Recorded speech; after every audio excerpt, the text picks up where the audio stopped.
Now, folks, nobody voted for this cabal of anti-Trump judges, and that's the subject of the riff. I know I'm not going to break new ground here, but I do want to once again raise the issue of these left-wing, primarily Democratic-appointed activist judges who think they are president. They are not president. Donald Trump is president. Mr. Trump is president because the voters elected him to the office. And I should add, they elected him to the highest office in the land by a very significant margin, which strongly suggests a mandate for policy change. And whether it's bloated spending or deporting murderers and rapists or transgenders in the military, or ending the leftist diversity, equity, and inclusion, or pausing federal spending in order to review its efficacy, or offering federal employees handsome severance packages, or accessing Social Security Administration fraud, or plenty of other areas where Mr. Trump intends to change policy and implement his voter mandate, these left-wing activist judges who think they are president are blocking him. Now, ace New York Post columnist Miranda Devine calls these judges a cartel of vile, corrupt, and far-left judges trying to kill his campaign promises. Her column is so good that Mr. Trump posted it in its entirety on Truth Social.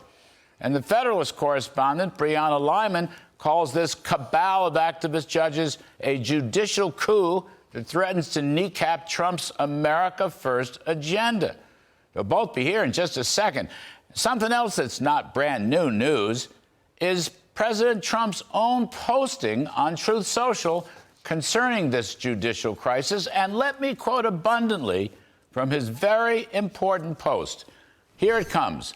Unlawful nationwide injunctions by radical left judges could very well lead to the destruction of our country. Lawyers endlessly search the United States for these judges and file lawsuits as quickly as they find them. These judges want to assume the powers of the presidency. A president has to be allowed to act quickly and decisively about such matters as returning murderers, drug lords, rapists, and other such type criminals back to their homeland.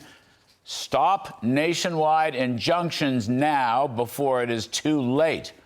And if Justice Roberts in the United States Supreme Court do not fix this toxic and unprecedented situation immediately, our country is in very serious trouble, end quote. Folks should go online and read Mr. Trump's entire post because it is so very important. He is trying to move rapidly to change the direction and literally save this country. And we had a jury verdict in favor of his ideas last November 5th.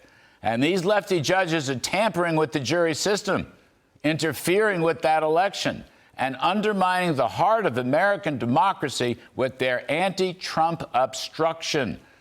My friend and mentor Newt Gingrich, putting on his historian's hat, has just penned a superb column reminding us how no less a person than Thomas Jefferson warned way back then of a potentially abusive judicial power.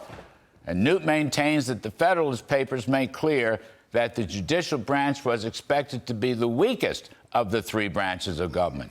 But whether you agree with that historical footnote or not, the reality right now is that a cabal of left-wing judges are attempting to usurp the executive authority of the president. These judges think they can make foreign policy. They think they can make economic policy. They think they can make social policy. But they cannot. Those policy-making privileges are reserved for our elected officials and most particularly for our elected president. The judges have been elected by no one. And that's the riff.